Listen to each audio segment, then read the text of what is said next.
존경하는 재판장님, 재판부 판사님, 1년 가까운 긴 시간 공정하고 현명한 소송 지휘로 충실한 심리를 해주셔서 깊이 감사드립니다.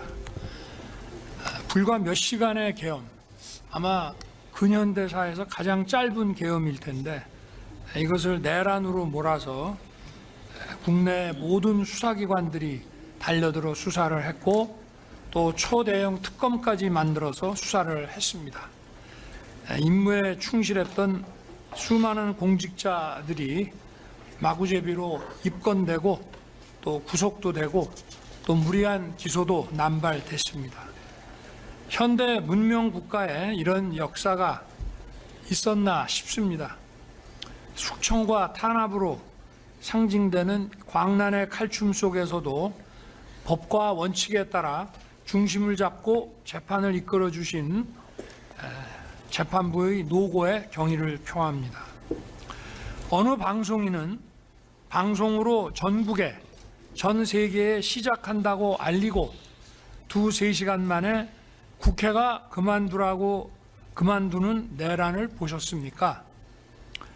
총알 없는 빈총 들고 하는 내란 보셨습니까? 라고 말했습니다. 이 말이 지난 1년간 이 나라를 휩쓴 광풍의 허상을 상징적으로 보여준다고 생각합니다. 이 사건 공소장은 객관적 사실과 기본적인 법 상식에 맞지 않는 망상과 소설입니다. 저도 과거 26년간 수사와 공판을 담당했지만 이렇게 지휘 체계도 없이 중구난방으로 여러 기관들이 미친 듯이 달려들어 수사하는 것은 처음 봅니다. 지휘 체계도 없고 무조건 내란이라는 목표로 수사가 아닌 조작과 왜곡을 해왔습니다. 우리나라를 오래전부터 지배해온 어둠의 세력들과 국회에서 절대 다수 의석을 가지고 있는 민주당의 호루라기에 맹목적으로 달려들어 물어뜯는 이리떼들의 모습이라는 생각이 듭니다. 이런 이리떼들의 내란물이 먹이가 된 바로 그 비상계엄령을 저는 2024년 12월 3일 밤 10시 30분경에 선포하였습니다. 반국가 세력, 체제 전복 세력, 외부 주권 침탈 세력과 연계하여 거대 야당 민주당이 거짓 선동으로 여론을 조작하고 국민과 정부 사이를 이간질하며 반헌법적인 국회 독재를 벌이고 헌정을 붕괴시키고 국정을 마비시켜 나라가 망국의 위기에 처하도록 했습니다. 저는 대한민국의 독립과 국가 계속성, 헌법 수호에 막중한 책무를 이행해야 하는 대통령으로서 이러한 국가 비상사태를 주권자인 국민에게 알리고 이를 극복하는 데 함께 나서 주십사 호소하고자 비상계엄을 선포했습니다. 나라의 위기가 초래된 상황이 바로 국회입니다. 그렇다면 다른 방법이 없습니다. 주권자인 국민을 깨우는 일 이외에 다른 방법이 없습니다. 특검에서는 제가 무슨 개헌을 해가지고 장기 독재의 발판을 마련하기 위한 친위 쿠데타를 했다고 하는데 그러면 거기에 관한 정부적인 시나리오를 좀 제시를 해 보십시오.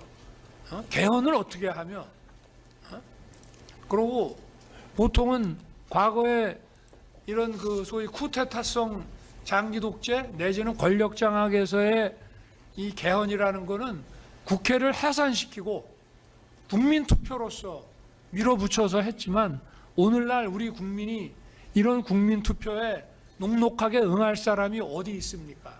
한번 그 시나리오를 한번 좀 얘기를 해 보십시오. 그러니까 망상이고 소설이라는 것입니다.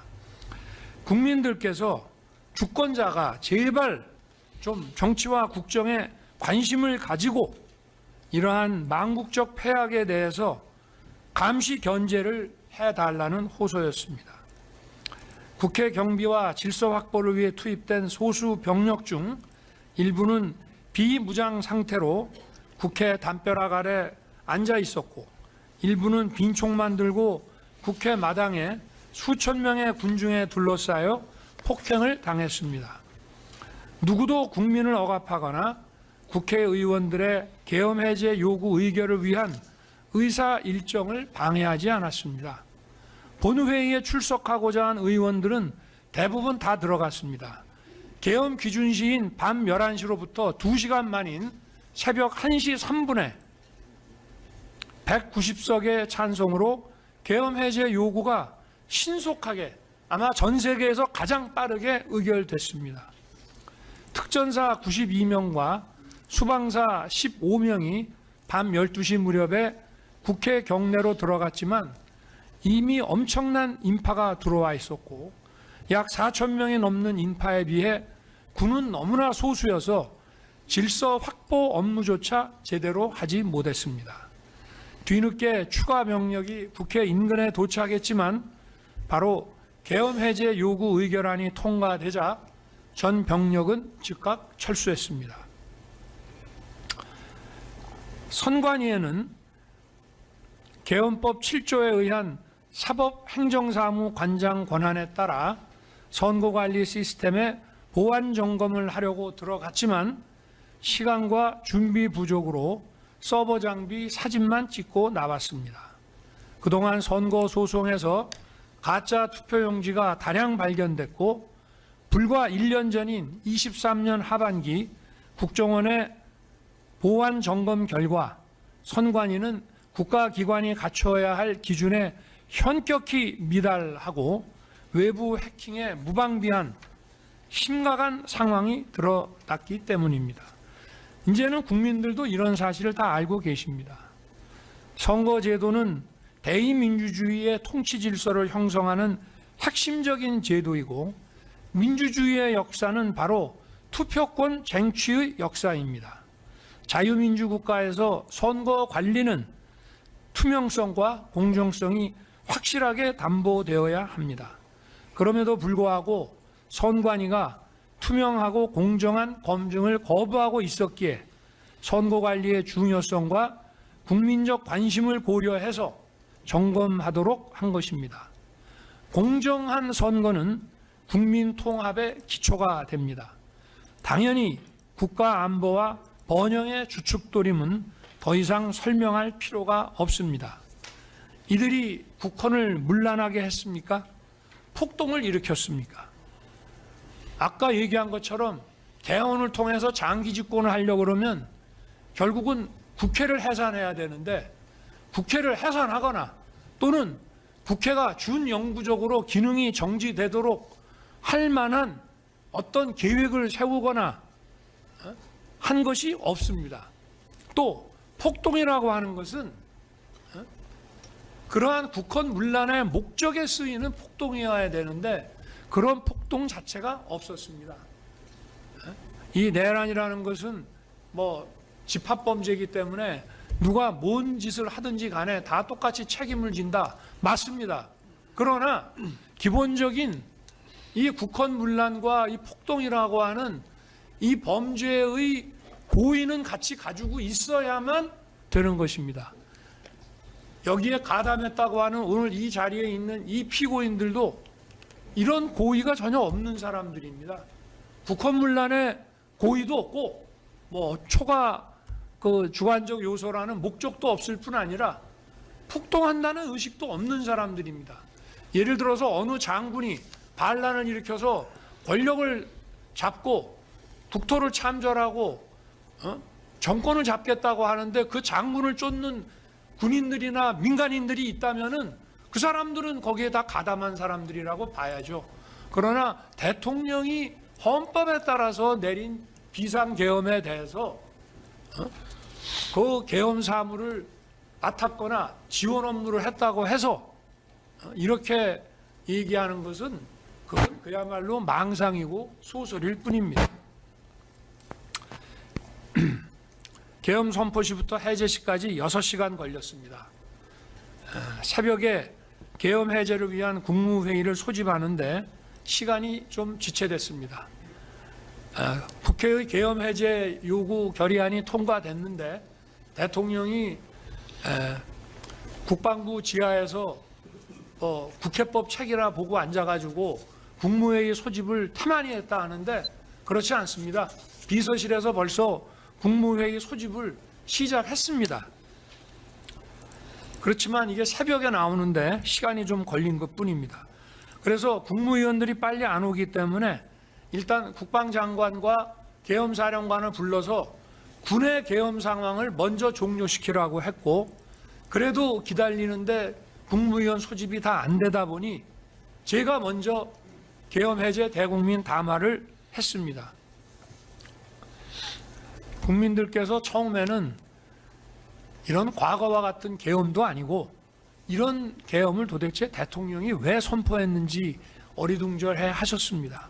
그러나 얼마 지나지 않아 많은 국민들이 나라가 얼마나 절박한 상황이 됐는지 알게 되셨습니다. 이게 특검에서는 장기 독재를 위한 장기 독재요. 임기를 제대로 마무리하는 일도 지금 숨이 가쁜데 장기 독재를 뭘 어떻게 한단 말입니까? 시켜줘도 못합니다. 그런데 나라가 얼마나 절박했는지 국민이 아주 안온한 상태에 있었다는데 그렇게 생각하니까 바로 이 탄핵과 내란 몰이에 찬성하면서 이렇게 적극적으로 수사도 하는 거 아니겠습니까? 제가 탄핵 심판에 임하게 됐습니다마는 언론의 이런 편향적인 보도에도 불구하고 과반수 이상의 국민이 탄핵에 반대하셨습니다. 계엄 선포의 불가피성에 공감했기 때문입니다. 저는 지금도 많은 국민들께서 말씀을 하시는 분도 있고 안 하시는 분도 계시지만 마음속으로는 많은 분들이 여전히 그런 생각을 하고 계신다고 생각하고 있습니다. 12.3 비상계엄은 과거 권위주의 정부 시절에 그런 계엄과 같이 국민을 억압하는 군사 행정 독재가 아니라 자유와 주권을 지키고 헌정을 살리기 위한 것입니다. 저를 탄핵 인용한 헌재 재판소, 헌법재판소조차도 앞에서 이미 인용이 됐지만 행정부 수반이자 국가 원수인 대통령이 야당 전횡으로 국정이 마비되고 국익이 현저히 저해되어 가고 있다고 인식해서 국익이 현저히 저해된다는 것은 핵심 국익을 계속 저해한다는 건 뭡니까? 애국 세력입니까? 반국가 세력입니까? 이런 상황을 타개해야 한다는 막중한 책임감을 느끼게 된 것으로 보인다. 그래서 계엄 선포 그리고 그에 수반한 조치, 그 수반한 조치가 뭡니까? 국회에 질서유지 병력을 투입하고 선관위에 보안 점검 인력을 투입한 것이 계엄 선포에 수반한 후속 조치입니다. 딱 두 가지 했습니다. 국정 최고 책임자로서 피청구인이 가지게 된 이런 책임감에 바탕을 둔 것으로 이해할 수 있다라고 설시했습니다. 계엄에 반대하든 찬성하든 이것은 폭동과 국헌문란하고는 관계가 없다는 얘기입니다. 체제 전복 세력과 반국가 세력들 우리나라 많습니다. 없습니까? 엄청나게 많습니다. 2022년 3월 대선 직후부터 아직 취임도 하지 않은 대통령 당선인을 상대로 선제 탄핵 시위를 벌이기 시작했습니다. 대선 불복이었습니다. 12.3 비상계엄 선포 전까지 무려 178회의 퇴진 탄핵 시위가 지속적으로 이어졌고 적의 적은 같은 편이다라고 해서 이 집회에는 거대 야당인 민주당 인사들도 연단에 섰습니다. 단순한 일부 반정부 시위가 아니고 제도권과 연계된 조직적인 퇴진 탄핵 시위였던 것입니다. 간첩단 사건에서도 간첩들은 이건 간첩단 사건 수사에서 한두 군데 나오는 것이 아니고요. 수원 사건이며 충북 사건이며 창원 사건이며 뭐 모든 간첩단 사건에서 다 등장하는 겁니다. 자유민주주의와 한미동맹에 충실한 윤석열 정부를 수단 방법 가리지 말고 흔들고 마비시키라는 지령을 받고 있었고, 이러한 북한 지령 226국이라고도 하고 통전부라고도 하죠. 전파 공유하면서 쉴 새 없이 국내의 많은 세력들과 국론을 분열시켜왔고, 민주당도 결국은 윤석열 정부 흔드는데 이들과 연계해서, 민주당은 뭐냐? 국회의원으로서의 권한이 있기 때문에 헌법상 입법부의 권한을 남용해서 공직자들을 줄탄핵하고 입법 예산 폭거를 하면서 국정을 마비시켰습니다. 선출된 정부 국정과제 이행에 필요한 입법의 발목을 잡아 일할 수 없게 만든 거, 22년도에 아까도 설명했습니다마는 우리가 대선 공약과 국민이 그거 보고 찍어준 거 아닙니까? 그리고 인수위에서 만든 국정과제, 그거 시행하기 위해서 법안 77개를 제출했지만 단 하나도 통과시켜주지 않았습니다. 이거는 우리 헌정사에 유례가 없는 것입니다. 이것뿐만이 아닙니다. 그 이후부터 자유민주주의와 시장경제라는 헌법 질서, 우리 안보와 경제의 주춧돌인 한미동맹, 북핵 위협에 대응하기 위한 한미일 안보 협력에 충실하게 매진하는 정부를 거대 야당이 아까 말한 그런 체제 전복 세력, 반국가 세력들과 손을 잡고 국회의 헌법상 권한을 남용함으로써 식물정부로 만들어 갔습니다. 우리가 일본이 좋아서 일본하고 손잡은 줄 아십니까? 북한의 핵미사일 위협에 대응하기 위해서 한국과 일본, 한미일 간의 해군 공군 협력은 불가피한 것입니다. 특히 북핵 위협에 대응하기 위한 한미 동맹을 핵 기반으로 강화했습니다. 그게 바로 23년 국빈 방문 때 맺었던 워싱턴 선언입니다. 또 한미일 해공군 협력을 통해서 공동으로 북한의 미사일에 대응하는 것을 집요하게 방해했습니다. 2024년 여름에 북한의 우크라이나전 대규모 참전과 이에 대한 대가로 러시아의 지원이 있었습니다. 이것이 우리 안보에 심각한 경고등을 켜게 만들었습니다. 첨단 무기 기술과 자금이 들어오게 된 것입니다. 또 현대전의 총알하고 하는 이 드론전 참관도 매우 기묘한 상황이었습니다. 신원식 당시 국방장관이 우크라이나 전선에 모니터 팀을 파견하려고 했습니다. 거대 야당은 극력 반대하며 신원식 장관의 탄핵을 추진했습니다. 법사위에서부터 시작했습니다. 북중러 편에 서서 국방장관을 쫓아내겠다고 한 것입니다. 결국 그만뒀습니다. 그리고 신원식 장관이 안보실장으로, 경호처장이 국방장관으로, 안보실장은 여러 가지 이유 때문에 장관급 대통령 외교안보 수석 비서관으로 순환 발령을 낸 것입니다. 그런데 이러한 인사가 무슨 계엄과 내란을 위한 인사라고 하는데, 그러니까 소설이고 망상이라고 하는 것입니다. 자유민주주의에 충실하게 나가려는 정부가 아무 일도 못하게 경제와 민생에 관한 입법을 거부하면서 위헌적인 법률을 양산하고 안보와 경제를 짓밟았습니다. 핵심 국익을 훼손하는 법률을 반복 상정함으로써 대통령의 거부권을 유도해서 국론 분열을 야기했습니다. 국정원의 대공수사권 폐지에 이어서 국가보안법 폐지를 추진함으로써 체제 전복을 빌드업했습니다. 국보법이 폐지되면 인공기 흔들고 다니고 차에다 부착하고 다녀도 아무 문제 안 되는 거 아시죠? 국가기밀과 첨단 산업 기술이 중국으로 줄줄이 유출되는 심각한 현실에서 간첩죄 개정도 반대했습니다. 중국의 반간첩법에 대한 최소한의 상호주의 대응도 못하게 했습니다.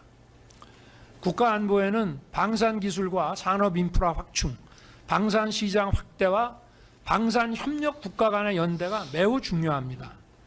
거대 야당이 장악한 국회는 방산 수출에 국회 동의를 받으라는 법안을 추진해서 자유진영 국가들과의 안보 협력에 칼을 들이대고 북중러가 반대하는 방산 수출에 제동을 걸고 방산기술 보완을 위태롭게 했습니다.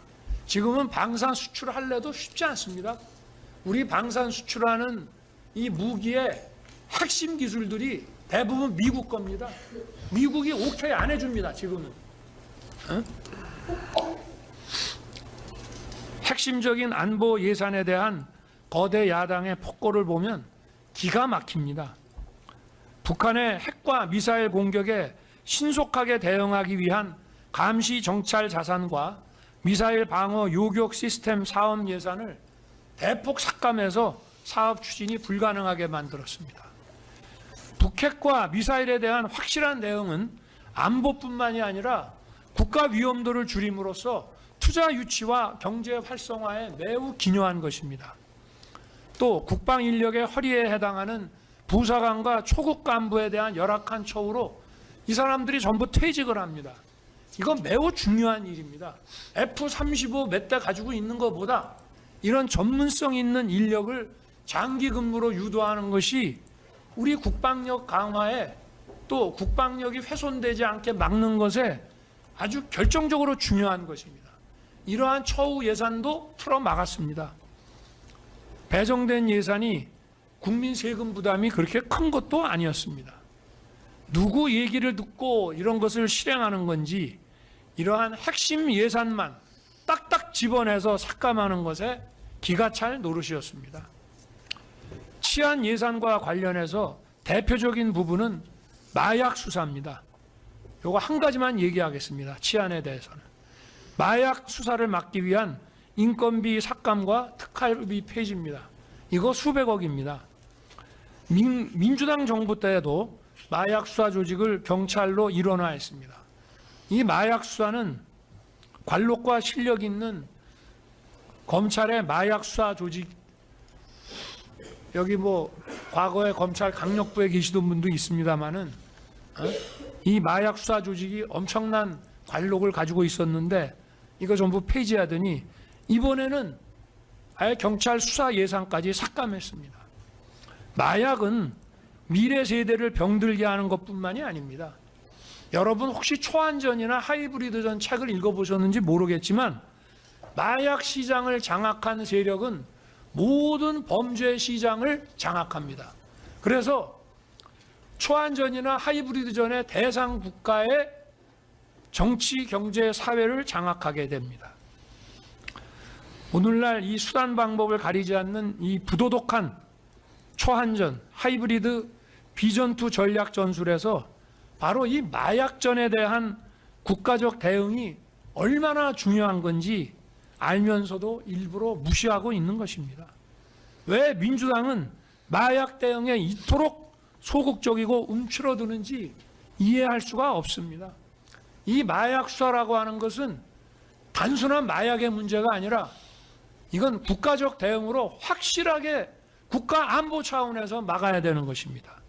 그러면 이게 도대체 어느 나라 정당이고 어느 나라 국회입니까?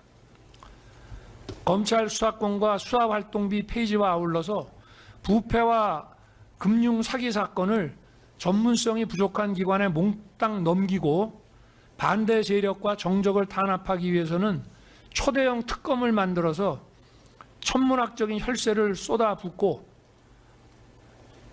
토끼머리식 수사와 소설로서 여론 선동에 열중하고 있습니다. 우리 정부 당시에 공직자 줄 탄핵은 22건이 발의돼서 일부는 사퇴하고 일부는 소추돼서 직무정지가 됐습니다. 탄핵 심판에는 보통 6개월에서 9개월, 길게는 1년 넘게 걸리는 경우도 있습니다. 후임자 사퇴를 해도 후임자 선정, 인사검증, 청문뿐만이 아니라 조직 장악하는데 그 다음에 해당 기관 직원들도 새로운 업무 방침에 적응해야 되고 어마어마한 기회비용이 들고 행정이 마비됩니다. 검사들 탄핵도 많이 했죠. 이거 위축돼서 이런 수사사법 업무하기 어렵습니다. 그리고요, 저도 검찰에 있을 때 징계도 받아보고 3번이나 징계를 받았습니다. 제가 수사를 하다가. 그런데 이 검사에 대한 압박은요, 판사도 여기에 대해서 간접적으로 위축되고 압박을 느낍니다. 우리 헌정사 70년간 공직자 탄핵 발의, 특히 소추는 거의 없었습니다. 우리 정부에서만 비상계엄 전까지 22건, 저에 대한 탄핵 결정 전까지는 무려 30건에 이릅니다. 저를 탄핵 소추한 다음에는 총리를 탄핵 소추하고 부총리까지 탄핵하려고 했습니다.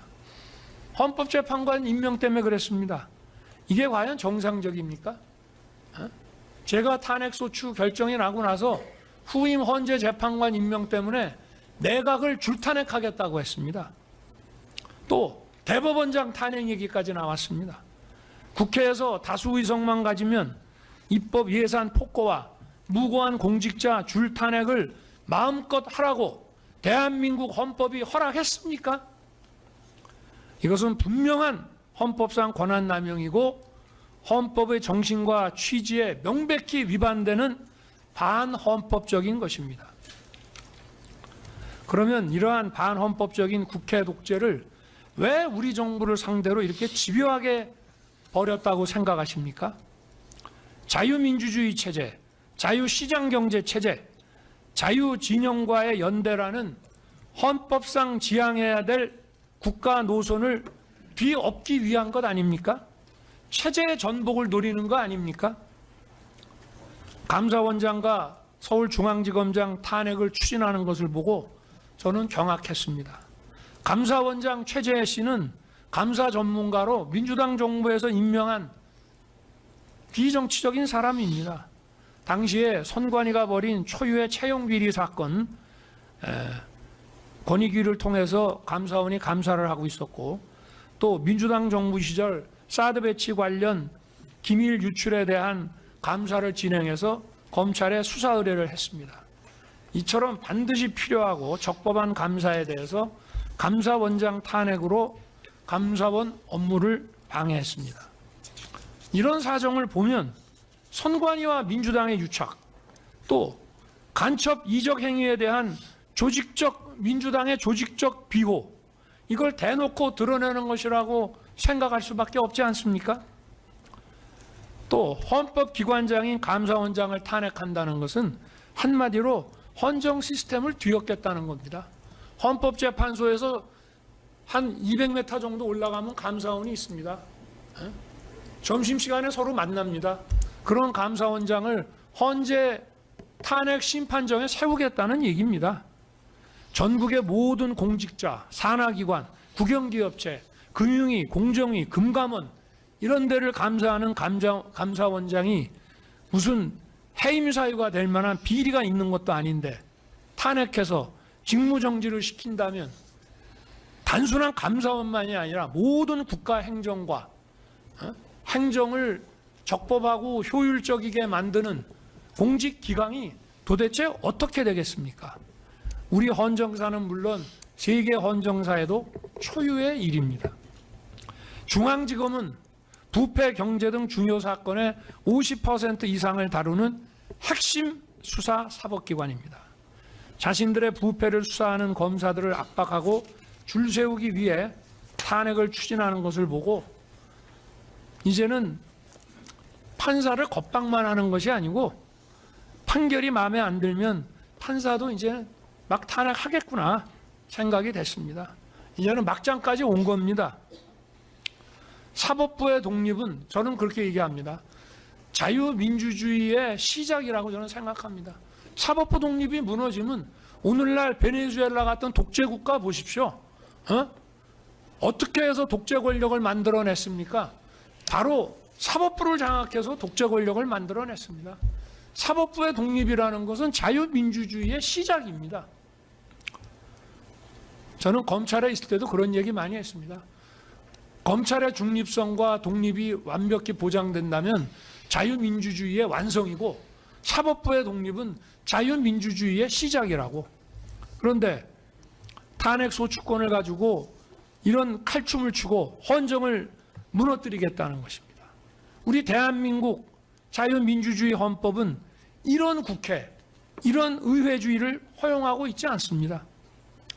저는 민주당에서 감사원장과 중앙지검장 탄핵을 추진하는 것을 보고 그때까지는 22년부터 꾹 참아왔습니다. 참아왔고 국회에 가서 모욕적인 대우를 받더라도 참고 가서 예산안 설명도 하고 대국회 연설도 하고 이렇게 했습니다. 들어오지 않는 경우도 많았습니다. 그렇지만 이런 망국적인 국회 독재에 이제는 주권자인 국민을 상대로 비상벨 울릴 수밖에 없다고 생각합니다. 어떻게 가만히 있습니까? 분기별로 하는 식의 대국민 담화? 대국민 담화 그 후에도 많이 했습니다. 계엄 선포한 이후에도. 네. 자유민주주의와 공화제가 바탕이 된 헌법 질서가 붕괴되고 외교, 안보, 경제, 미래 투자, 공직기강, 법집행, 수사, 사법 이런 모든 국가 기능의 정상적 수행이 현저히 위태로워진 이런 상황은 과거 우리나라에서 선포된 비전시 계엄 중 가장 위중한 국가 비상사태라고 저는 판단했습니다. 가끔 이번 재판에서도 군인들 불러다 놓고 특검에서 이게 전시나 내전 상태가 아닌데 계엄이 맞다고 생각하세요라는 이런 어리석은 질문들을 합디다. 근데 우리나라 역사상 계엄은 전시보다 비전시 계엄이 훨씬 많았습니다. 다만 국가 비상사태를 초래한 원인이 바로 국회였습니다. 거대 야당이 지배하는 바로 이 국회였기 때문에 이런 대의제의 폐악과 독재를 주권자인 국민에게 알리고 호소하고 깨우는 것 이외에는 할 수 있는 다른 방법이 없습니다. 개헌을 해가지고 장기 독재를 한다고요? 그거 정말 저 미리 알려주시지 그랬습니까? 어떻게 하는지 좀 배워보게. 저는 그런 생각 해본 적도 없고 우리나라 국민들이 그런 거에 넘어갈 사람도 아니고 우리나라 군이나 경찰이나 그런 거에 휘둘릴 사람도 없습니다. 제가 대통령을 3년 가까이 하면서 군도 지휘하고 경찰도 지휘하고 다 해봤고 그 안에는 벌써 사고방식과 정치 진영이 딱 반반으로 나눠져 있기 때문에 대통령이 지시한다고 물불 안 가리고 할 수도 없습니다. 저는 24년 11월 말경에 김영현 국방장관을 한남동 대통령 관저로 오게 했습니다. 감사원장 탄핵에 대해서 얘기를 하면서 거대 야당이 헌법상 권한을 남용해서 헌정 질서를 무너뜨리고 국정을 마비시키며 나라가 이제 망국의 위기 상황이 됐다. 과거 비전시 계엄이 내려진 소위 6.3 사태, 64년 한일회담 반대 시에 그 다음에 소위 우리가 유신이라고 얘기하는 미중 대땅뜨와 미군 철수에 주한 미군 철수에 따른 당시 2개 사단에서 1개 사단이 닉슨에 의해서 철수됐습니다. 그래서 72년 11.7 특별선언, 그 다음에 79년 10월 26일 박정희 대통령의 급서와 같은 상황보다 지금의 이 상황이 더 심각한 위기 상황이 됐음을 이야기했습니다. 단순히 야당이 정쟁에 의해서만 한 것 같으면은 그냥 참죠. 내가 능력이 부족해서 그런 모양이다. 그런데 반국가 세력, 체제 전복 세력들하고 같이 손을 잡고 빌드업을 해 나가지 않습니까? 이게 아무리 싸우더라도 국경 바깥에서는 서로 손을 잡아야 된다고 합니다. 아무리 정쟁을 해도 핵심 국익에 대해서는 같이 가야 되는데 핵심 국익까지 반국가 세력들하고 한편이 돼서 윤석열 정부 흔드는 데는 우리도 이해관계가 같다. 그리고 실제 또 얼마나 침투해 있는지도 알 수도 없습니다. 뭐 야당을 다 반국가 세력으로 보느냐? 그거는 저도 모릅니다. 증거가 없어서. 그러나 해온 행동을 보면 그들과 손잡고 연계하고 힘을 합친 것 한두 번이 아니다 이 말입니다. 거대 야당이 헌법상 권한을 남용해서 헌정을 파괴하고 있지만 나는 헌법상 대통령의 국가긴급권을 헌법의 틀 안에서 행사하겠다. 주권자인 국민에게 호소해서 깨우고 각성하게 하겠다. 이런 얘기를 했습니다. 그리고 헌법상 국가 비상사태 선언은 비상계엄 선포입니다. 바로. 비상계엄 선포라는 것은 나라가 비상사태에 놓여 있다는 것에 대한 선언입니다. 그리고 나머지 군사 행정적인 것은 바로 헌재가 얘기하는 그 후속 조치입니다.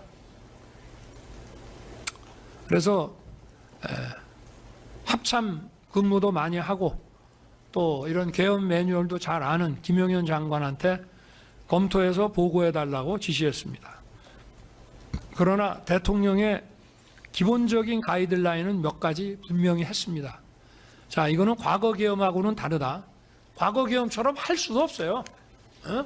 제가 군을 이때까지 2년 6개월을 지휘를 했지만 군 인사도 많이 해봅니다마는 이런 과거 계엄같이 하고 싶어도 할 수가 없습니다. 대한민국에서는. 이런 여소야대 상황이기 때문에 아마 계엄 해제가 짧으면 반나절, 길면 하루 안에 계엄 해제 요구가 될 것이니까 그걸 염두에 둬야 된다. 그래서 또 실시간 방송을 통해서 계엄 선포 대국민 담화를 할 것이다. 그리고 여기 250에서 280명으로 두 개 팀 구성 얘기가 나오는데 이게 보병 2개 중대 규모가 얼마냐고 제가 물어보니까 250이라고 하더라고요. 근데 이게 뒤에서 보는 바와 같이 제가 안전사고 때문에 부사관 이상 사병은 투입하지 말라고 하니까 그럼 편제를 거기에 맞추려고 하면 딱 250에 못 맞춘다. 280 정도까지는 돼야 된다 해서 250에서 280명으로 두 개 팀을 구성해서 한 개 팀은 국회에 몰려들 인파들에 대한 질서 유지, 한 개 팀은 몇 군데 선관위 전산 시스템 서버 소재지에 각각 나눠서 몇십 명씩 보내서 보안 시스템을 점검하고 국정원이 1년 전에 지적했던 망분리, 방화벽, 비밀번호 문제 등이 시정됐는지 이것만 확인해 보라고 했습니다. 또 출동 병력에 대해서는 실탄은 절대 소지하지 말고 부사관 이상으로, 그 다음에 중요한 거 계엄 선포 대국민 담화를 한 후에 소속 부대에서 출발시켜라. 절대 미리 출발시키지 말라고 했습니다. 이거는 뒤에 나오는 거와 마찬가지로 또 국회에 들어갈 사람들이 빨리빨리 들어가라는 것도 여기에 포함되어 있습니다. 미리 딱 대기해놨다가 이런 거 하지 말자 이런 얘기입니다. 또 국회에 투입되는 병력도 경비와 질서 유지를 하는 것이니만큼 국회의원과 국회 관계자의 출입과 업무는 지장 없도록 하라고 지시했습니다. 실제로 경찰 관계자 이 법정에서도 얘기를 했습니다마는 전화 국방장관한테 뭐 무슨 국회의원 출입 봉쇄해라 이런 얘기 들었다는 사람 있습니까? 저는 밤 11시 15분에 처음에는 이게 원래 국회 게이트라는 거는 생각도 안 했습니다마는 군은 아직 도착 안 하고 사람들은 몰려오니까 경찰에서 아마 질서확보 차원에서 일시 문을 닫았던 모양인데 서울청장이 법적으로 검토해 보니까 그 국회 관계자들은 신분확인해서 출입시켜야 된다. 그렇게 해서 보고가 오니까 잘했다. 그렇게 하라라고 했기 때문에 게이트는 늘 열려 있다고 생각을 했고, 그러나 10개의 게이트가 다 열려 있다는 생각은 못했습니다. 저나 장관이나 공무원 시절에 국회 가보면 평상시에는 저녁 6시 이후에 일과 후가 되면 정문하고 그 의원회관 쪽에 경정문하고 그 옆에 문 정도 아마 저녁 식사하고 이렇게 횡단보도로 들어오는데 한 2개 정도 문으로 출입을 시키는 것으로 우리는 알고 있었기 때문에 몰랐습니다. 문이 10개나 되는지, 그거를 일시에 열었다가 또 일시에 닫았는지, 어찌됐든 하여튼 그렇습니다. 그리고 당시는 국회 회기 중이었기 때문에 상시 근무자와 몰려들 인파가 수천 명에 이를 것이기 때문에 250에서 80명 병력으로 질서 유지는 어려울 것이다. 국방장관도 10배가 들어가도 만만치 않을 것입니다라고 했지만 투입 규모가 많아지면 국회 관계자들이 불안감을 느낄 수도 있고 또 사람이 많다 보면 안전사고의 위험도 있기 때문에 일단 이 소수 투입 규모를 유지하라고 했습니다. 이거는 넘어가고요. 자, 실제 계엄선포 대국민 담화는 12월 3일 22시 23분에서 30분이었고요. 또 계엄선포 기준시는 23시 00이고 밤 11시고요. 군이 국회에 도착한 시간은 거의 밤 12시 돼서입니다. 또 출동한 병력은 특전사 92명, 수방사 40명 정도였습니다. 특전사 77명은 국회 마당에, 나머지 15명은 본관으로 들어갔습니다. 그러나 본관도 뭘 봉쇄해서 의원들 못 들어오게 봉쇄하는 것이 아니고 거기 있는 불법적으로 들어간 사람들 가려서 분별을 해서 출입시킬 사람과 막을 사람을 통제하기 위한 것이었습니다. 그러나 그런 임무 자체를 못했습니다. 그 안에 사람은 수백 명이 있지. 국회 본관 건물도 지하 1층에 지상 7층입니다. 거기 아마 들어가 있는 인원이 1000명도 넘을걸요. 거기 방이 몇 개입니까? 아무것도 못했습니다. 또 수방사 15명이 들어갔는데 아예 총도 내려놓고 완전 비무장 상태로 7번 출입문으로 해서 들어갔다고 합니다. 저 이거 수방사령관한테 00시 32분에 제가 보고 받았습니다. 그리고 추가 투입된 병력도 계엄 해제 요구 의결 거의 다 돼가지고 국회 뒤편에 도착했다가 다 철수했습니다. 계엄 해제 전까지는 들어간 국회 경내로 진입한 인원이 얼마 되지를 않습니다. 이게 무슨 폭동이 되고 이게 무슨 국회를 셧다운 시키거나 준영구적으로 국회 기능을 정지시켜가지고 그러니까 망상이라고 하는 겁니다. 국회 마당에 있던 특전사 대원 77명은 민간인과 충돌 금지 지침에 따라서 질서 유지는커녕 시민들로부터 폭행당하면서 자리 유지하기도 버거웠고 아마 그 영상에서 보셨을 겁니다. 나중에 철수할 때 시민들한테 공손하게 인사하고 철수했고요. 또 본관에 들어간 15명도 그냥 도망다니기 바빴고 수방사 병력은 아예 민간인과 접촉이 없었습니다. 또 여론조사 꽃과 민주당사도 선관위와 연계해서 확인할 게 있어서 좀 군이 가는 게 좋겠다는 건의가 있었지만 민간기관은 절대 안 된다. 추가 병력 운용하지 말라고 해서 김용현 장관이 제 지시를 이행하고 여기에는 군이 투입되지 않았습니다. 여기 아까 보면은 무슨 계엄 포고령 얘기를 하는데요. 김용현 장관이 어쨌든 관저에 와서 대국민 담화문 작성해오고 또 포고령 만들어 왔습니다. 거의 고치지 않았습니다. 눈에 딱 띄는 통금만 제가 웃으면서 지웠고요. 이것도 보려고 그러면 시간이 많이 걸리는데 저도 사실 주말에 공주 민생 토론회와 또 계엄 선포날 있었던 키르기스탄 대통령 공식 방한 때문에 읽고 숙독해야 될 서류들이 너무 많았습니다. 그리고 포고령이라는 거는 상위법에 위반되면 그냥 그 자체가 효력이 없어요. 그리고 저는 계엄 포고령이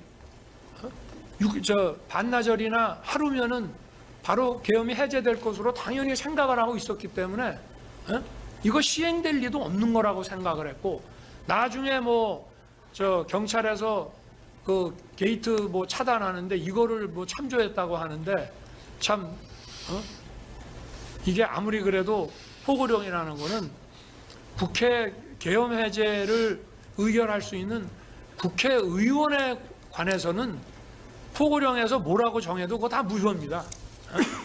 그런데 하여튼 그런 참 웃지 못할 일이 있기는 했습니다만은 사실 국민의힘의 90명은 아예 안 들어갔고요. 210명 중에 190명이 순식간에 들어가서 2시간도 안 돼서 들어간 시간으로 따져보면 2시간도 안 돼서 계엄 해제 190명이 표결했습니다. 또 국무회의는 뭐 주례 국무회의처럼 하게 되면 어차피 알려지게 되고 알려지면 혼란이 야기되면 또 병력 투입을 더 해야 될 수가 있기 때문에 병력 투입을 또 더 할 수도 없습니다. 그래서 나중에 그 특전사가 국회 경내에서 시달리는 거 보고 좀 뭐 더 투입을 하라고 했습니다만은 뭐 벌써 투입됐을 때 국회 후문 쪽에 왔는데 이미 계엄이 해제돼 가지고 다 돌아갔습니다. 그래서 병력 투입 최소화를 유지하기 위해서 이렇게 이제 했고요. 그리고 국무총리, 외교, 국방, 통일, 행안, 법무, 그리고 대통령 이렇게 하면 기본적으로 이게 7명입니다. 여기에다가 최소 4명 더하면 정족수가 되는데 우리가 좀 더 불렀습니다. 그런데 두 분은 조금 늦게 도착을 해서 시간이 좀 걸리는 바람에 못했고 이게 뭐 사전에 국무회의 안 하려고 한 거 아니냐 이것도 또 소설이에요. 왜냐 국무회의를 하려고 했으니까 안보실장, 비서실장, 국정원장까지 부르지 않았습니까? 이 사람들 다 국무회의에 배석하는 사람이에요. 그리고 국정원장은 이게 계엄 관련 국무회의니까 국정원장 오라고 그런 겁니다. 미국에 있는 줄 알았더니 여기 있더라고요. 그래서 이제 왔었고 아까도 그 사진에 보면 이쪽만 나오니까 국무위원만 보이지만 긴 사진을 보면 거기에 더 많은 사람이 앉아 있는 것을 볼 수가 있습니다. 거기 끝에는 경호처장도 앉아 있고요. 저 조태영 뭐 국정원장하고 다 있습니다. 거기. 그리고 원래 더 빨리 부르려고 했는데 총리하고 외교부 장관이 좀 하도 반대도 하고 저하고 좀 논쟁을 하고 하다 보니까 전화 거는 게 조금 늦어져서 시간이 좀 걸린 것 뿐입니다. 그리고 이 비상계엄 선포와 같은 국가 긴급권은 대통령이 독점적이고 배타적으로 행사하는 헌법상 권한입니다. 그래서 실체적, 절차적 그 요건 구비 여부에 대한 판단 역시 대통령에게 전속하는 것입니다. 그리고 국회의 계엄 해제 요구라는 정치적, 사후적 통제만 받습니다. 자, 이게 요건에 완벽하게 맞아. 그런데 국회가 부당하게 또는 위법하게 계엄을 해제하라고 하면 해제해야 됩니다. 이게 국가 상황이 계엄을 선포하지 않으면 안 되는 상황인데 국회가 그래도 해제하라고 위법부당하게 의결을 하면 해야 되는 겁니다. 마찬가지로 대통령의 계엄 선포도 정말 이것이 뭐 처음부터 국헌문란과 내란을 획책한 거 아니면은 계엄 선포 자체는 유효한 것이고 그리고 그 유효함을 전제로 국회는 계엄 해제 요구를 하는 것입니다. 물론 계엄 선포 이후에 유혈 사태가 발생해서 개별 행위들에 대해서 그 상당성과 책임 문제를 논하는 것은 변론입니다. 그 내란무리 세력들은 제가 국회 본회의장에서 의원들을 끌어내라고 했다거나 정치인을 체포하라고 했다는 그런 선동을 해왔습니다마는 정말 하늘이 도와서 이 경호처 비화폰 통화 내역이 드러나면서 이 법정에서 모든 게 다 허위 조작인 게 다 드러났습니다. 저하고 통화를 몇 번 했다. 통화한 시각 정확하게 나왔습니다. 뭐 수방사 어느 참모가 들었다는 얘기, 아니 수방사령관하고 통화한 것이 25초, 29초, 16초, 25초입니다. 그게 다입니다. 그런데 법정에 와서 증언하는 거 보면은 앞뒤가 안 맞는 얘기를 합니다. 그러니까 이 통화 시각과 시간을 보면은 정확하게 알 수 있습니다.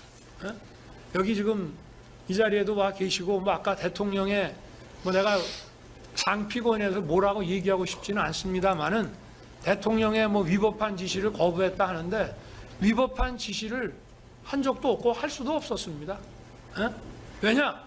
제가 전화한 시간은 경찰에서 국회의원들을 자유롭게 신원 확인하고 통과시켜주는 그 시간에만 제가 전화한 거고요.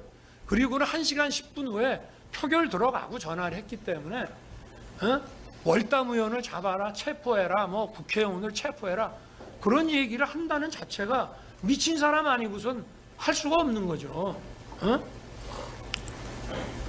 그리고 경찰이나 군이요, 나하고 뭐 내가 옛날 무슨 하나회도 아니고 내가 뭘 믿고 물론 내가 임명한 뭐 장관급, 차관급 공무원이라고 하지만 내가 뭘 믿고 택도 아닌 것을 부탁을 하겠으며 체포하면 그 다음 어떻게 할 겁니까? 자, 저는 김용현 장관이 그 사령관들한테도 계엄 선포를 알려주질 못했습니다. 왜 그렇게 했느냐? 제가 12월 2일 월요일 날로 예정된 감사원장 탄핵 발의가 무산되면 계엄 선포도 없는 것으로 하자고 했기 때문에 그렇습니다. 중앙지검장이 탄핵되면 그걸 할 수 없다. 그러나 민주당이 감사원장 탄핵은 대단히 자기들도 부담스러울 것이다. 감사원장 탄핵만 안 하면 그냥 계엄 선포는 없었던 것으로 하자. 왜냐? 준비할 게 없었거든요. 김용현 장관하고 저 사이에 그 선포문 그리고 자기가 그 계엄 매뉴얼에서 본 옛날 그 포고령 그러고 뭐 국무회의 절차가 필요하다는 거 그게 다예요. 그러니까 저하고 관저에 와서 얘기했지만 1시간 이상 대화한 적이 없어요. 실제로 아무 준비한 게 없는데 내 마음 바뀌면 안 하면 되는 것이고 그래서 저 감사원장 탄핵 발의 안 하면 하지 말자 했습니다. 그리고 감사원장 탄핵 발의를 월요일 날 하면 화요일 날 선포한다. 많은 사람들이 그런 얘기를 합니다. 왜 주말에 하던가 국회 회기 끝나면 하지 그랬냐. 아니 할 거면 당당하게 해야죠. 나도 헌법상 권한에 기해서 계엄 선포하면 국회가 계엄 해제 하려면 하라 이겁니다. 그리고 국회가 계엄 해제를 해줘야지. 안 하면 더 할 게 없는데 어떻게 할 거예요? 제가 군사재판 증언을 하러 갔더니 그 판사 한 분이 묻습니다. 국회가 계엄 해제 안 하려면 계엄 해제 할 생각이 있었냐? 근데 이렇게 답변했습니다. 그 생각할 여유도 없었다. 그냥 순식간에 계엄 해제가 돼가지고 아니 예를 들어서 하루 저녁이라도 그냥 넘어갔으면 제가 계엄법 국회법 책을 왜 가져오라 그랬냐면요. 방송을 보니까 우원식 국회의장은 아니 그래도 절차를 좀 밟읍시다. 원래는 이게 법사위도 한번 갔다가 올라오고 뭐 이래야 되는데 그냥 막바로 표결을 하자 이렇게 되니까 국회의장은 절차를 밟자 그러고 그냥 합시다 이래가지고 순식간에 계엄 해제가 됐어요. 그래서 제가 계엄 해제 선포를 하려 그러면은 국회의 그 해제 요구가 다소 절차 미비는 있지만 수용하겠다고 말을 해야 될지 아니면 그런 거 없이 그냥 해야 될지 그거를 좀 보려고 국방부에서 국회법을 가져오라 했더니 국방부에는 국회법이 없는지 그 책 찾아오는데 시간이 좀 걸립니다. 그래서 그냥 사무실에 가서 민정수석한테 얘기를 했더니 민정수석이 금방 검토를 해갖고 와서 절차의 하자는 있습니다만은 그런 얘기 하지 말고 그냥 수용하는 거로 하시죠. 그래서 그러면 담화문을 직접 써라. 그렇게 해서 이제 하게 된 것입니다. 네네.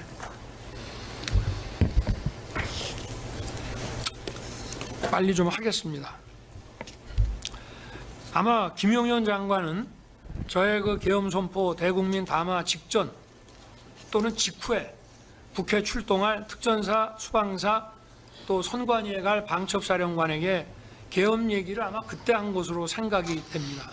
그러다 보니 사령관들은 그 전에 부하들에게 계엄과 관련한 준비나 지시를 할 수가 없었습니다. 방첩사는 장병들이 휴가 또는 퇴근했다가 언론을 통해서 담화문을 시청하고 부대에 복귀해서 밤 12시가 돼도 간부들의 부대 복귀가 제대로 이루어지질 않았습니다. 수방사는 여기 특전사는 전부 간부 위주입니다. 저 부사관 이상이고요. 수방사는 장병하고 부사관 이상이 섞여 있는데 부사관 이상은 또 대부분 퇴근을 합니다. 그러니까 소집을 해야 되는데 소집에 늦어지니까 야간 당직 근무자 위주로 소수만 편성해가지고 통상의 수도권 주요 공공시설 경비 방어 임무만 줘가지고 국회로 갔습니다. 특전사도 707 부대는 원래 헬기로 많이 이동을 하는 모양이에요.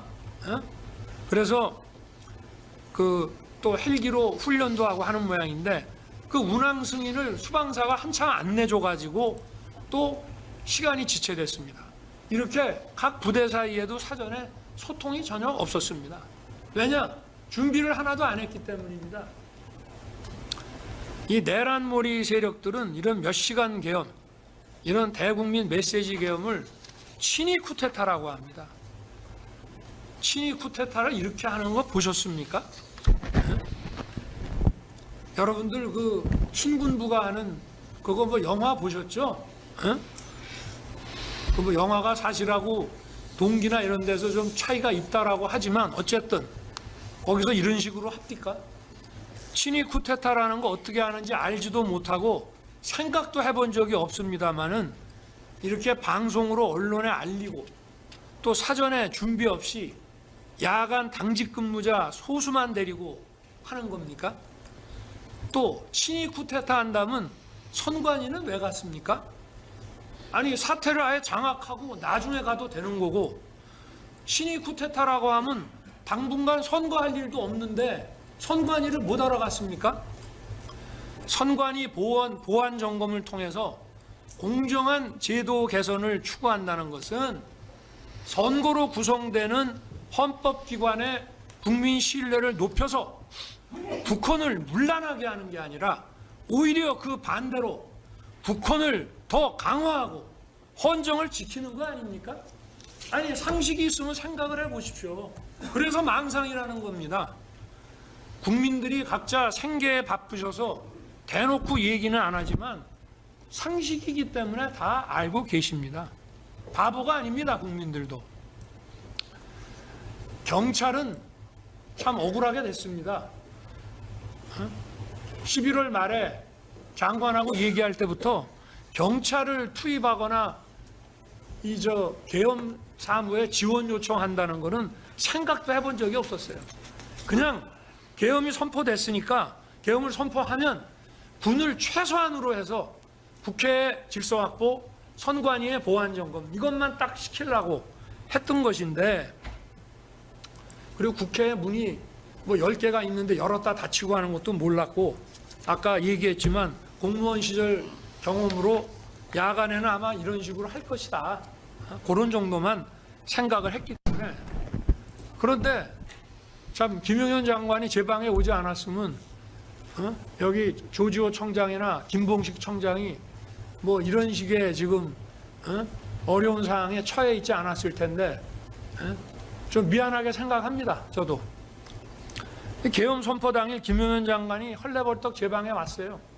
제가 아마 저녁에 그날 이제 키르기스탄 대통령 공식 방안 다 보내고 또 내부에서 회의할 거 다 마치고 저녁 6시 넘어서 잔치국수 한 그릇 먹고 앉아 있는데 김용현 장관이 오더만요.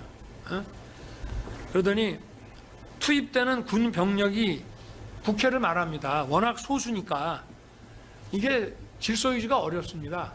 국회 경내는 그러면 군이 가서 뭐 200 몇십 명이 한다 하더라도 국회 경외 바깥은 좀 경찰이 몰려오는 인파 좀 질서 유지하게 해줘야 되지 않겠습니까? 그래서 제가 경찰 출신인 경호처장 통해서 전화 연결을 해줄까 싶다가 저도 뭐 별로 할 일이 없었습니다. 에? 이따가 뭐 총리나 이 사람들은 8시 좀 넘어서 올 것이고, 그래서 그럼 나랑 같이 가자. 그러고 오랜만에 얼굴도 볼 겸 경찰청장하고 서울청장을 불렀습니다. 이 두 양반들은 내가 취임하고 여름에 취임했는데 겨울까지 저녁 한 번 제가 안 먹여서 그날 저녁 주는 줄 알고, 서울청장은 술 마시게 되는 줄 알고 차도 놓고 왔다는 거예요. 에? 그렇게 가볍게 온 겁니다. 와서 아까도 10분 안 걸렸다는데 정말 용산에서 출발해서 이 두 사람들을 만나고 다시 돌아가기까지가 다 해서 1시간도 안 걸렸으니까 만난 시간이 한 10분 정도 되는 것 같습니다. 그래서 무슨 뭐 자세한 얘기할 겨를도 없었고요.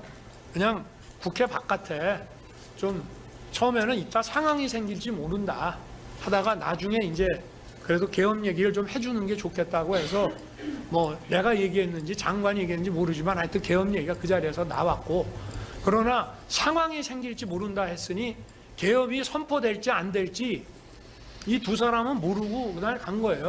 그러니까 바깥에 있다가 좀 나중에 되면 그때 가서 좀 국회 담 가까이 좀 와가지고 질서 유지를 좀 해달라. 그리고 이 사람들 보고 당신들이 국회 게이트를 열어라 닫아라 이런 얘기 한 적이 없어요. 국회 문을 닫을 생각도 못했고, 만약에 한다면은 군이 도착해서 국회 경내 질서 확보를 할 군이 만약에 필요하면 그 경정문하고 뭐 이런 것들을 좀 출입 그 통제를 하지 않을까 정도만 생각을 했습니다. 근데 확실히 경찰은 상례적으로 질서 유지라는 치안 이런 걸 하다 보니까 이제 제가 밤 11시 15분에 서울 경찰청장한테 전화를 해서 그 상황이 어떠냐 하니까 이렇게 얘기하더만요. 저는 나이가 먹어도 기억력이 아주 좋습니다. 그래서 제가 비아폰 통화 내용 나오기 전에도 아마 우리 변호인들도 내가 누구하고 언제쯤 전화했다고 하는 그 시간 이런 게 비아폰 통화 내용 나온 거하고 횟수나 이런 게 되게 일치하는 걸 많이 보셨을 거예요. 내가 처음에 딱 전화를 하니까 조지호 청장이 약간 불만인 듯하게, 뭐냐면 이게 군의 일인데 경찰은 바깥만 지키면 되는데 아니 군이 안 오고 사람은 몰려오니까 우리가 할 수 없이 질서 유지 때문에 문을 일단 닫았다. 근데 서울청장이 김봉식 청장이 이거 법적으로 검토해 보면은 국회 관계자들은 들여보내야 된다. 그래서 들여보내고 있습니다. 라고 하길래 제가 딱 첫 마디가 이거예요. 김봉식 청장이 수사통이라 법을 잘하네. 잘하고 있네. 그렇게 하시오. 그게 다입니다. 그래서 저는 끝날 때까지 그렇게 계속 간 줄 알고 있었고, 또 저는 경찰청장한테 34분까지 그 15분부터 34분까지 5번 전화했어요. 그때는 다 들어갈 때입니다. 국회 관계자들. 그런데 뭐 체포를 해라, 뭐 월담 의원을 체포해라. 웬 체포회의가 그렇게 나옵니까? 국회의원 체포가 어디 누구네 집 동네 뭐 애 이름 얘기하듯이 나오는 겁니까? 그건 말도 안 되는 얘기고, 체포하면 그 다음에 어떻게 할 겁니까? 자, 뭐 여기 자세한 얘기는 그냥 넘어가겠습니다. 26페이지 넘어가고요.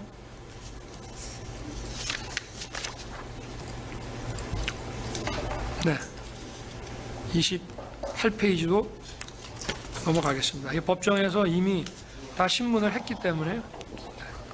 그 다음에 제가 29페이지 보면은 어쨌든 계엄 해제 후에 의결 후하고 해제 후하고 조지호 청장하고 김봉식 청장한테 전화해서 경찰이 의원들 출입시키고 초동 조치 잘해서 계엄이 빨리 해제됐다라고 아주 일 잘했다고 격려 전화도 했습니다. 그리고 특전사령관이 그렇게 특전사가 마당에서 학도들한테 그렇게 폭행당하고 그럼에도 불구하고 대응해서 물리력 행사 안 하고 그렇게 막기만 하고 나온 거 참 잘했다. 특전사가 참 잘해서 잘 끝났다라고 나중에 그런 엉터리 같은 얘기 할 줄은 모르고 장관 통해서 격려 좀 하라 그랬습니다. 그리고 수방사령관에게는 제가 계엄 해제 결의안이 해제 요구 결의안이 통과되기 전에 4번 전화를 하는데요. 그게 23시 33분에 40초 합니다. 그거는 아직 도착 못했다. 가고 있다고요. 그 다음에 00시 32분에 29초 하고 00시 34분에 16초, 00시 36분에 25초 이렇게 12시 반경에 3번 통화를 하는데요. 첫 번째 통화는 아까 같이 무기 다 내려놓고 뭐 10몇 명 들여보냈습니다라는 보고를 받은 거고요. 그 다음에 자기가 자꾸 안으로 들어가려 하더라고, 수방사령관이. 그래서 경찰이 관리하는 문이 있다. 나는 이제 경정문인데 갑자기 경정문 이름이 생각이 안 나서 의원회관 쪽, 그쪽으로 가봐라. 거기 아마 경찰이 관리할 것이다. 라고 얘기를 했고, 또 수방사령관도 이 법정에서 하여튼 무슨 통화를 했는지가 잘 기억이 안 나지만 어쨌든 대통령하고 통화하고 나서 저도 김봉식 서울청장한테 전화한 거 보니까 그 얘기 들은 거는 맞는 것 같습니다. 이렇게 얘기를 하고 있습니다. 제가 이걸 책임을 떠넘기기 위한 것이 아니라 제가 알았으면은 만약에 야 포고령이고 뭐간에 다 집어넣어 라고 얘기를 했을 거예요.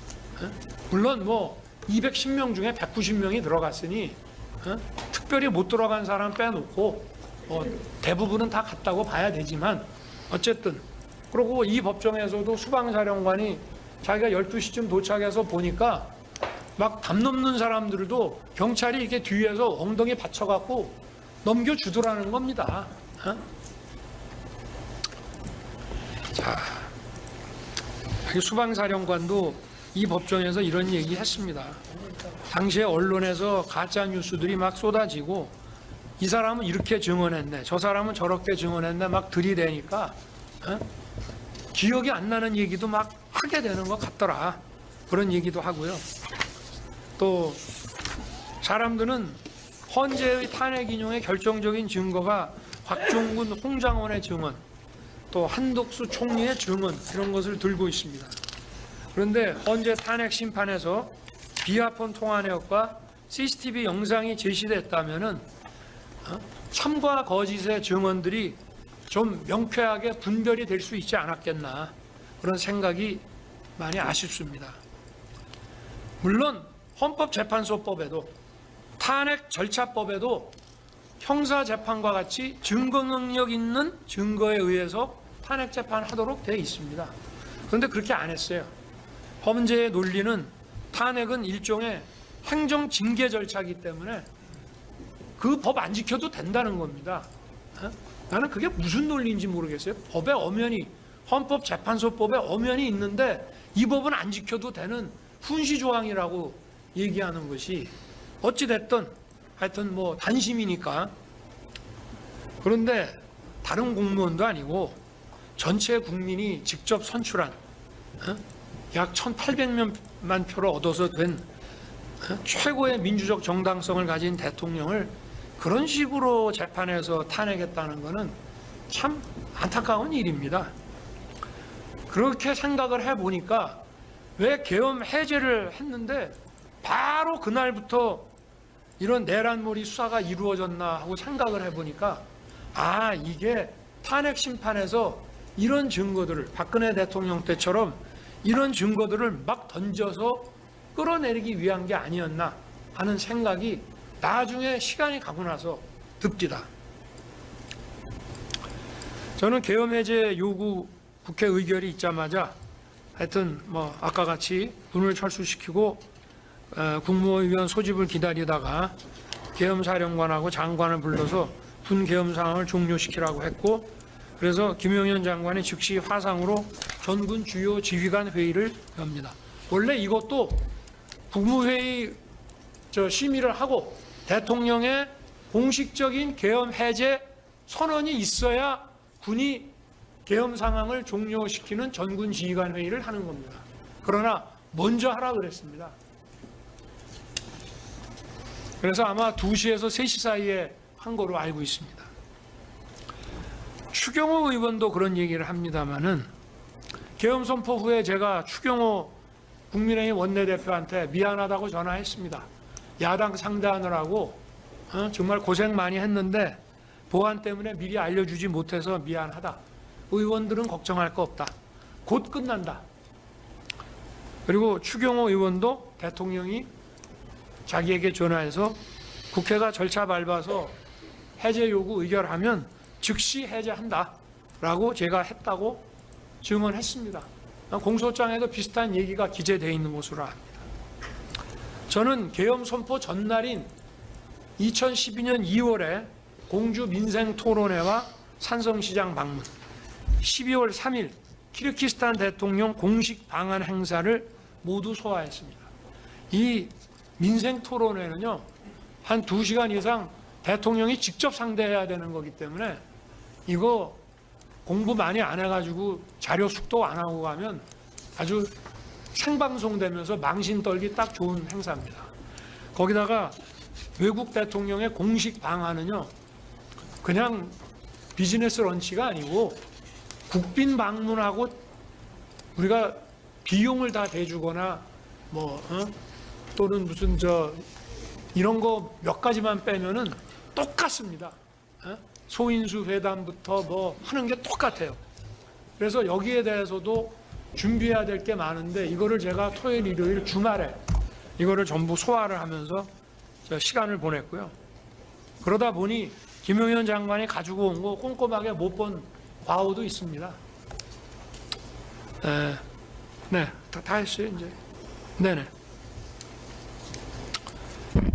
그리고 이런 공주 민생 토론회와 키르기스탄 대통령 공식 방한 행사장에서 제 모습 언론에 나온 걸 보신 분들은 제가 어떤 긴장감이나 초조함 없이 자연스럽게 이런 것들을 소화했다는 것을 보여주고 있습니다. 키르기스탄 대통령이 2시에서 3시경에 갔는데 또 남아있는 내부 회의도 다 했습니다. 친위 쿠데타를 기획했다면은 이런 행사들을 연기했거나 아니면 계엄 선포일을 다른 날로 잡았을 것입니다. 더욱이 국회 회기 중이고 평일이어서 즉시 국회 본회의가 열릴 수 있다는 점을 생각을 하면 본회의를 무력화시키거나 방해할 의도가 만약에 있었다면 왜 이날 하겠습니까? 바보 아닌 이상이야. 박정희 대통령이 현직 대통령으로서 친위 쿠데타를 했죠. 유신으로. 그런데 친위 쿠데타 유신을 하기 위해서 무슨 화랑 사업인가 뭔가 하는 비밀 계획을 만들어 놓고 중앙정보부, 법무부 이렇게 해가지고 상당히 장기간 이 보안을 유지하면서 이걸 준비를 했습니다. 국회 해산했죠. 그리고 국민투표에 붙여서 유신헌법을 통과시켰고 그 유신헌법이 통과되고 거기에 따라서 72년 연말에 국회의원 선거를 임기 6년짜리를 했습니다. 상당히 장기간 해야 되는 겁니다. 이게.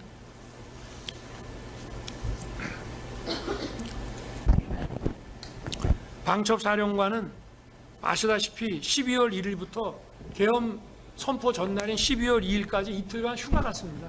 이거 위장 휴가입니까? 아닙니다. 부대원들 역시 퇴근했다가 뉴스 보고 12시가 넘어 들어왔는데 이 법정에서 드러난 사실에 의하면 방첩사는 12월 3일이 내부 인사 발표가 있어서 회식과 음주가 많아서 술 안 먹은 사람 찾기가 어려웠다고 다들 증언하고 있습니다. 그래서 술 먹은 사람 들어오지 말라고 그랬다는 거예요. 또 수방사는 계엄 당일 저녁에 주요 간부 부부 동반 만찬이 있었습니다. 대부분 또 퇴근하다 보니까 소집에 시간이 걸렸고 당직 근무자 위주로 인원이 편성돼 있었던 겁니다. 사전 준비를 하지 않았던 거죠. 저도 이런 메시지 계엄에 대해서 별로 준비할 것도 없고, 그리고 뭐 긴장할 이유도 없습니다. 이게 정치 지형을 송두리째 바꾸는 초법적인 조치가 아니라 이런 국정 마비와 헌정 붕괴의 위기 상황을 국민들께 알리고 주권자를 깨우기 위한 조치. 저는 이 국민을 깨우는 게 무지하게 중요하다고 봅니다. 이 종북 주사파 또 반국가 세력, 체제 전복 세력과 싸우는 거는요, 국가관이 제대로 서 있고, 또 건전한, 또 나라를 사랑하는, 자유와 정의를 아끼는 이런 국민들이 많이 깨어 있어야 이걸 이겨내가는 거지. 그럼 뭐 그 사람들을 다 어떻게 할 겁니까? 다 잡아낼 거예요? 잡아낸다고 없어집니까? 오히려 더 역효과가 나서 세월이 지나면 더 반국가 세력이 더 단단하게 구축이 되기 때문에 이런 강압적인 조치 가지고 못 없앱니다. 정신 차리고 깨야 돼요. 그래서 이런 국정마비 상황을 주권자들을 깨우게 하는 그런 조치였기 때문에 저는 계엄 해제하고 새벽에 관저로 돌아와서 그래도 안전사고 없이 그래도 군인들이 잘 참아줘서 참 다행이다. 그러면서 좀 안심하고 휴식을 취했습니다. 계엄을 해제하고 났더니 바로 뭐 내란 어쩌고 하면서 떠들길래 하도 어이가 없어가지고 내란이라고 그러면 내가 뭐 국회를 문을 닫거나 또는 뭐 반영구적으로 국회를 셧다운을 시키거나 뭘 해야 되는 거 아닙니까? 그런데 그런 내란무리 하는 거 보고 뭐 원래 그런 사람들이 계속 그런 식으로 해온 사람들이기 때문에 뭐 좀 그러다 말려니 생각했습니다. 그리고 공수처가 서부지법에 체포영장 청구했다는 얘기 들었을 때도 제가 헌재 탄핵 사건의 변호인인 김홍일 변호사님한테 전화해서 얘들이 아마 엑시트 플랜 출구 전략 세우려는 거 아닌가요? 내란죄 수사권이 없으니까 이 영장이 기각되면 이제 경찰이나 뭐 이렇게 해서 넘기려고 하는 거 아니겠습니까? 순진하게 이제 그렇게 생각을 했습니다. 그리고 그때는 탄핵 소추 사유에 내란이 들어가 있어서 국민의힘 의원들도 상당수가 214명이 나왔으니까 한 20몇 명이 그 도장을 찍어 준 겁니다. 그래서 그 국헌문란과 폭동이 안 된다는 것만 헌재에서 잘 설명을 하면 뭐 군인들 중에 일부 구속되고 한 사람들도 있지만 다 정리가 되겠거니 이렇게 순진하게 생각을 했던 것이죠. 그러니까 이런 바보가 어떻게 친위 쿠데타를 합니까? 친위 쿠데타 할 정도 되면은 눈치가 빨라야죠. 정치적 후각이 뛰어나야죠. 그렇지만 탄핵 반대 여론이 높아지고 국민들이 또 국가의 위기 상황에 대해서 계몽됐다면서 응원해 주는 걸 보고 내가 울린 비상벨이 그래도 효과가 있구나. 결국은 국민들을 깨우고 청년이 제대로 정신 차리고 알게 되면 나라는 구할 수 있다고 저는 생각을 하고 있습니다. 결국 국민이 깨쳐야지 자유민주주의 국가에서 뭐 감옥에 집어넣는다고 해결이 됩니까? 해결 안 됩니다. 더 오히려 어떻게 보면은 인성이 더 강한 그런 반국가 세력을 더 키우는 것밖에 안 됩니다. 그래서 저는 26년간 검찰에서 많은 수사를 했지만 이런 뭐 정치적 음모 그리고 이런 치밀한 수사라는 이름으로 이런 내란몰이가 기획되고 진행되는 줄 꿈에도 생각을 못했습니다. 1월 3일에 공수처가 저를 체포한다고 관저에 왔을 때도 관저가 군사시설 보호구역이라 출입 수색이 안 된다는 거는 뭐 검사면 누구나 다 알 텐데 그냥 저렇게 쇼하다가 말겠거니 이렇게 생각을 했는데, 또 뭐 지번도 수색영장에 하나밖에 없고 나머지 10개 지번이 영장에도 없다는 거예요. 뭐 영장의 입법 기재는 뭐 둘째를 치고. 그러고 이제 돌아갔습니다. 그런데 1월 15일 날 수천 명의 경찰하고 저렇게 막 밀고 들어오는 거를 보고 유혈 사태를 막기 위해서 제가 체포에 응했는데, 이게 내가 본 국가 위기보다 실체가 더 심각한 지경이구나, 그런 생각을 하게 됐습니다. 정말 얼토당토하는 수사를 하고 수천 명의 경찰을 동원해서 대통령을 체포하겠다고. 이거는 상당 기간 헌법기관인 대통령의 권능 행사를 저지시키는 겁니다. 어마어마한 경찰 폭동을 동원해가지고 이거야말로 정말 내란이라고 하지 않을 수가 없습니다. 참 이런 내란몰이 세력들이야말로 정권 획득이라는 걸 위해서는 헌정 붕괴고 국정 마비고 국익이고 이런 거 상관 안 하는 사람들이라고 하는 것을 더 확실하게 깨닫게 됐습니다. 12.3 비상계엄이 몇 시간 만에 해제되고 1년이 넘게 흘렀습니다. 그러나 아직도 정적과 반대 세력을 숙청하고 탄압하려는 내란무리는 계속되고 있습니다. 민생경제 위기 경고 등이 심하게 울리고 있고, 또 자유진영과의 연대 균열 등 국가 위기에는 아랑곳하지 않고 있습니다. 그러나 많은 국민과 청년들이 계엄령이 나라의 심각한 상황을 깨우치게 해준 계몽령이 되었다고 알고 있습니다. 그리고 이것이 국가 위기 상황에서 불가피한 대통령의 헌법상 결단이었다는 공감도 아직 많이 해주고 계신다고 저는 생각합니다. 저는 이미 탄핵 소추 직전인 2024년 12월 12일 대국민 담화, 또 공수처 체포 직전인 2025년 1월 15일, 이거는 담화라기보다 제가 페이북에 올렸습니다. 그냥 시간이 없어서. 그때는 체포에 응해야 될 상황이라. 또 헌재 탄핵 심판에서 2025년 2월 25일 최종 의견 진술을 통해 3차례에 걸쳐서 12.3 비상계엄에 관한 제 입장을 일관되게 말씀드렸습니다. 그때나 지금이나 하나도 변한 거 없습니다.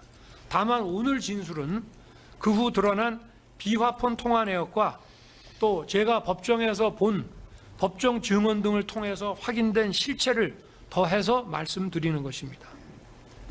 제가 국가 위기 상황이라고 진단하고 비상계엄을 선포하게 된 이유에 대해서 이미 증거로 제출한 이 3개의 담화문과 진술서를 자세히 숙고해 주시기 바랍니다.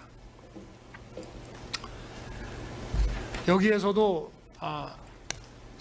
어느 변호인이 보여주셨지만, 계엄 선포 당일날 밤에 국회 마당에 모여든 그 인파들이 준비해온 계엄 반대, 계엄 해제 이 피켓을 보면은 거대 야당과 체제 전복 세력들이 헌정 붕괴와 국정 마비의 한계 상황까지 몰고 가면서 계엄 선포가 불가피한 상황으로 유도하고 탄핵과 내란몰이를 기획한 게 아닌가 하는 생각이 들기도 했습니다. 국가 위기 상황에서 메시지 계엄이 말도 안 된다고요? 그러면 국민 깨우는 거 말고 다른 할 게 뭐 있습니까? 그럼 그거 안 합니까? 주권자를 깨우는 비상계엄 선포에 따라서 그 임무를 수행한 군 관계자와 공직자들이 내란몰이에 희생돼서 고난의 시간을 겪고 있습니다. 아니, 이 사람들 대통령이 선포한 계엄에 따라서 일한 사람들입니다. 아무리 무슨 내란죄라는 거는 집합범죄라 어떤 한 사람이 한 것도 다 책임져야 된다 하더라도, 기본적으로 북한을 뒤집고 뭐 어디 국토를 잠탈하거나 참탈하거나 참절하거나 또는 헌법기관을 뒤엎어버려 갖고 해산시키고 하는 일에 내가 가담한다, 도와드린다, 어느 장군을 위해서 하는 뭐 그런 생각이 있어야 그 사람들한테 누가 한 거라도 다 똑같이 책임을 지우는 거지, 그런 거 없이 어떻게 하겠습니까? 근데 이 사람들 다 아무 죄가 없습니다. 또 나라를 진정 사랑하고 자유와 정의를 지키려는 많은 국민들과 청년들도 좌절과 고통의 시간을 보내고 있습니다. 안타까운 마음을 금할 수가 없습니다. 모두 제 부족함의 소치입니다. 제가 좀 더 똑똑했더라면 정말 이러지 않았을 텐데, 그런 생각이 많이 듭니다. 제가 너무 순진하지 않았나. 지금 제가 할 수 있는 일을 구치소 안에서 하나님한테 기도드리는 것밖에 없습니다. 고초를 겪고 있는 군 간부, 또 공직자분들, 여기 보니까 민간인도 2분 계시던데 이분들, 또 정직하고 선한 우리 국민들과 청년들 좌절하지 말게 해달라고 하루에도 몇 번씩 기도드리고 있습니다. 하나님의 은총과 축복이 함께 하실 것으로 생각합니다. 그리고 이 나라를 굳건히 지켜주실 것으로 믿습니다. 이 사건이 갖는 헌법적 함의와 대통령으로서 국가 위기 상황에서 헌정 붕괴와 국정 마비를 막으려 했던 엄중한 책임감에 대해서 살펴주시기를 부탁드립니다. 그것은 결코 국헌문란이 될 수 없습니다.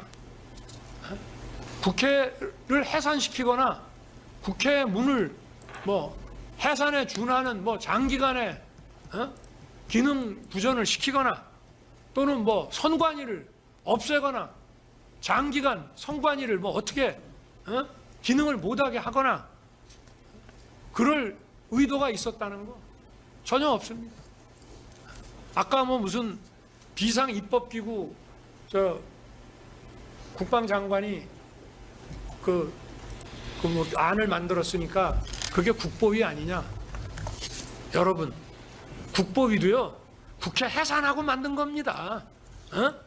국회 해산하고 개헌을 어떻게 할지가 서야 국보위를 어떻게 만들지가 나오는 것이고, 예산 문제는 그건 일도 아닙니다. 기재부 장관한테 줬다는 것은 기재부 일이라고 준 겁니다.